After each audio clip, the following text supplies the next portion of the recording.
All right, good morning. Today we're going to finish up section 6.3. Yesterday we started talking about logarithms and I introduced you to what a logarithm is. Again, a logarithm is just a different way, kind of an inverse way to write an exponential. So I know I went through many examples on the previous video, but this, just to remind you, if I started you off with an exponential like 5 to the second power equals 25, there is an inverse or alternate way to write that as what's called a logarithm. Remembering we use the first three letters for the abbreviation for the notation. And then what happens again is the number base becomes what's called the log base. The exponent is what the log is equal to. And then what the exponential is equal to is what we take the log of. So 5 squared equals 25 becomes log base 5 of 25 equals 2. The 5 again is the number base. The 2 is the exponent, and the 25 is what the exponential is equal to. So that's what a logarithm is again. And we just have a few more things that we need to talk through, just kind of introducing you to logs. The first is that these logs and exponentials are inverses of each other. So logs and exponentials are inverses of each other. Really just one is just the inverse way to write the other one. And so that leads to some interesting type of problems. First, let me give you some old problems. If we have, as an example, an equation, and we have 5 times x equals 15, and I want to get rid of multiplication, of course, what you would do is divide, because multiplying and dividing by 5 cancel, and you'd be left with, in this case, x equals 3. If I had a different equation where we had m minus 4 equals 8, and we wanted to solve, to get rid of minus, you do the inverse, add. Because minus 4 and plus 4 are inverses of each other, they cancel each other out, and we'd be left with 12. All right? Obviously simple for you guys. But now the new would be something then like this. If we have a number base and a log base that are the same, what's going to happen with those, right? And let me give you a few examples. What if I had a 7 with a log base 7 of r? What would that be equal to? Or what if I had a 9 with a log base 9 of star? What would that be equal to? Well, the idea is, just like multiplying and dividing by 5 cancel, subtracting and adding 4 cancel, if the number base and the log base are equal, those two things being inverses of each other will cancel each other out, and we're just going to be left with x. If the number base 7 and the log base 7 are equal, those are going to cancel, leaving me with just r. If the number base 9 and the log base 9 are equal, those are going to cancel, and I'm just going to be left with star. So exponentials and logs are inverses of each other, And it works in both directions, meaning it also works if I have a log base 6 of 6 raised to some power like m. If the log base and the number base are the same, those are going to cancel, leaving you with just m. All right, if I had log base 12 of 12 to the holiday tree, then as long as the log base and the number base are equal, those are going to cancel, and we're just going to be left with holiday tree. Right? A slightly trickier one. What if I had the ln of e to the 4th? What's the log base? Well, ln is automatically log base e. ln is log base e from yesterday. So therefore, ln implies log base e. In fact, if you want me to write it out, ln means log base e. And now it's more obvious that the log base e and the number base e are the same, so these two would wipe each other out, cancel each other out, and we're just going to be left with a 4. Okay? Just a couple of other ones. What if I gave you a 10 and a log of 3, right? Are the number base and the log base the same? Well, let me choose a highlighter tool here quick. Please notice there is no log base attached, right? It just says log of 3, there's no base. Yep, from yesterday, remember whenever we don't attach a log base, that means it's automatically base 10. So is the number base and the log base the same? Yep, so those two would cancel each other out, and we'd just be left with a 3. Okay? We could make them a little bit harder. If I gave you as an example log base 2 of 8 to the x, is the log base and the number base the same? Log base is 2, number base is 8. Hey, those aren't the same, correct? But can you make them the same? Can you make them the same? Can you rewrite 8 as a power of 2? Sure, using your fingers, how many 2's do you have to multiply together to get to 8? It would be 3, right? 2 times 2 is 4, times another 2 is 8. And if I remove the parentheses for you, how do you remove parentheses when we have two exponents? We multiply these together, so 3 times x is 3x.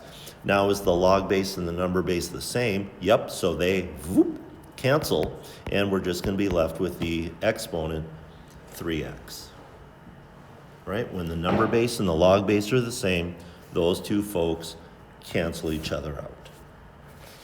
Okay? So that's using the idea that logs and exponentials are inverses of each other. All right?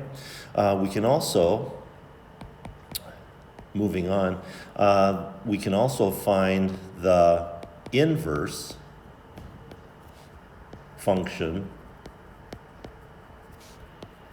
of either exponentials or logs. We can find the inverse.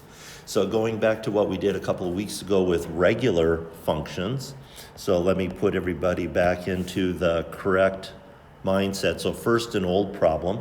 If I were to give you a function that's just something nice and simple like a straight line, like 2x plus 6, and asked you to find the inverse of that, what we did again was we replaced the functional notation with y, and then we switch out the x and the y. So instead of y equals, we write it as x equals. Instead of 2x plus 6, we write it as 2y plus 6. And then we solve for y. We'd move plus 6 to the other side by subtraction and divide everything by 2. So we'd have y equals 1/2 x minus 3. And then at the very end, we replace the y with the original functional name, which was f. And then we attach that little superscript, which tells us it's an inverse function. So the inverse, f inverse of x, is 1/2 x minus 3. Okay, so that's what we did a couple weeks ago. Now we can do exactly the same thing for exponentials and logs. Let's try an exponential example first. So let's try something like y equals 12 to the x, right? And so what we do is we start by switching out the two letters. So we switch out the x and the y. So instead of y equals, we have x equals. Instead of 12 to the x, we have 12 to the y. We switch out the two letters, the two variables. Then we solve for y. But the question is, how in the world do you get the y, excuse me, out of the exponent? How do you get it out of the exponent? And the answer is we switch from exponential, right now we have an exponential, we switch to a log. So we rewrite this as a log. So right back to where we were yesterday, the number base becomes the log base. The exponent becomes what the log is equal to, and what the exponential is equal to is what we're taking the log of. So x equals 12 to the y becomes log base 12 of x equals y. And please notice we now have the y by itself, so we can attach our little -1 superscript, and we'd have the inverse of y is equal to log base 12 of x. Okay? So we do just what we did a couple weeks ago. We switch out the x and the y variables, and then re-solve, get the y by itself again. And we can do that either for an exponential, like I just showed, or we can also do it for a log. So let's do a second one with a log. All right, so, hit the wrong button.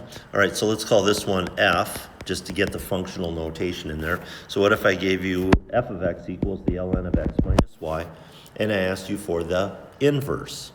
Just as we did a couple weeks ago, we're going to replace the f of x with y, and then switch out the letters. So we switch out the x and the y, so instead of y equals, x equals. Instead of the ln of x minus 1, we have the ln of y minus 1. And then what you have to do is get the y variable by itself. So here's the y variable right there. We have to get the y variable by itself. And how do we do that? We change this to an exponential. An exponential is a number raised to a power that's equal to something. All right, and how do we do that? The log base, let me choose my highlighter tool here. The log base, there is no log base written down, but because it's ln, the log base is automatically e. What the log is equal to is the exponent, and what you were taking the log of becomes what the exponential is equal to. So x equals the ln of y minus 1 becomes e to the x equals y minus 1. And now can you get the y by itself? Sure, all you have to do is move minus 1 to the other side by addition. And then we don't leave it as y equals. When it was a functional name, we call it that same name again, but attach a little -1 superscript that tells us that it's an inverse function. All right, so f inverse is e to the x plus 1. Okay? And the final thing that we're going to do here to finish off section 3 is we're going to look at the graph of a log function. Right? We're going to look at the graph of a log function. And we're going to start with about the easiest one there is. And then once you understand how to do one, it's just, you can look at the graph of any log function after that. But what we're going to try is, we're going to try graphing that. Right? Now, you'd like to use a table of values. You'd like to use a table, just like we did with all of our exponentials. But the tricky part becomes, if I try putting in our regular batch of values for x, you'd have to take the log base 2 of each of those. And if you're thinking, geez, it'd be nice to use my calculator or something, you wouldn't be able to, of course, because our calculators are only made for log base 10 and log base e. All right, so what are we supposed to do? The answer is change y equals log base 2 of x to an exponential. So we change this to an exponential, so a number raised to a power is equal to something. And again, making the switcheroo, the log base becomes the number base. What the log was equal to becomes our exponent. I'm going to give you a better y. And then what we're taking the log of is what the exponential is equal to. So y equals log base 2 of x becomes 2 to the y equals x. And then just asking a simple question, what variable is now in the power, the exponent? It's the y. So instead of putting in numbers for x, we're going to instead put in numbers for y because that's the variable in the exponent. And so when I put in these usual values for y, what we get out for x then, I hope these look familiar, is 2 to the negative second, 2 to the negative first, 2 to the 0, 2 to the first, and 2 to the second. And either with your calculator or just doing these in your head, we can then evaluate 2 times 2 is 4. Anything to the first stays the same. Anything to the 0 is 1. Negative exponents force us to take reciprocals, so 2 to the negative first is 1 over 2, and 2 to the negative second is 1 over 2 squared, but 2 squared turns into 4. And so, to get a decent picture here, I have to go 1/4 to the right and down 2, 1/2 to the right and down 1, 1 to the right, then not up or down, 2 to the right and up 1, 4 to the right and up 2. And if I put in a few more points and so on, but eventually you'd get the idea that our graph would then look like that. Okay, so that would be the graph of y equals log base 2 of x. And just to kind of get you the feel for this, you can see that the domain values that we get to use up, remember those are the x's. We get to use all of the x's bigger than 0, not or equal to though, because this is going to be one of those curves that just gets closer and closer and closer and closer and closer to the y-axis but never touches. So it's not an or equal to, it's just greater than 0. And then the range, the y values that we get to use up is everything.